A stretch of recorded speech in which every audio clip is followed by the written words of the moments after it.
5 సంవత్సరాల లోపు పిల్లలందరూ తప్పకుండా పల్స్ పోలియో చుక్కల మందు వేయించుకోవాలని తోగుట మండల వైద్యాధికారి రాధాకిషన్ తెలిపారు.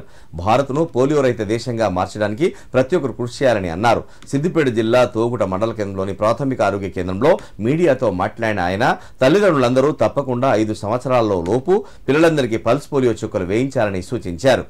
మండల కేంద్రంలో 2556 మంది పిల్లలకు పల్స్ పోలియో చుక్కల మందు వేయనున్నట్లు తెలిపారు. ఇందుకోసం మండల వ్యాప్తంగా 28 బూతులు, ఒక మొబైల్ టీం ఏర్పాటు చేస్తున్నట్లు చెప్పారు. ఈ అవకాశాన్ని సద్వినియోగం చేసుకోవాలని కోరారు. నేను doctor Radhakishan, medical officer, PHC Toguta.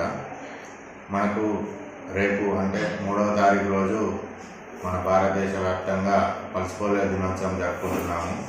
ఈ పల్స్ పోలియో దినోత్సవంలో ఏంటంటే 3వ తారీఖు ఆదివారం కాబట్టి పిల్లలందరూ కూడా ఇంట్లోనే ఉంటారు, అందుబాటులో తల్లిదండ్రులు కూడా ఉంటారు. కాబట్టి మన మండలంలో ఉన్నటువంటి 2556 మంది 5 ఏళ్లలో పిల్లలందరికీ కూడా తల్లిదండ్రులు వాళ్ళ తమ వంతు బాధ్యతగా భావించి ప్రతి ఒక్కరికి కూడా పోలియో చుక్కలు వేయించాల్సిందిగా కోరుతున్నాను. ప్రతి గ్రామంలో కూడా బూత్ ఏర్పాటు చేయడం జరుగుతుంది. అక్కడ మన ఆశా కార్యకర్త కానీ, ఏఎన్ఎం కానీ, అంగన్వాడీ కార్యకర్త కానీ మనకు వచ్చిన పిల్లలందరికీ కూడా పోలియో చుక్కలు వేయడం జరుగుతుంది.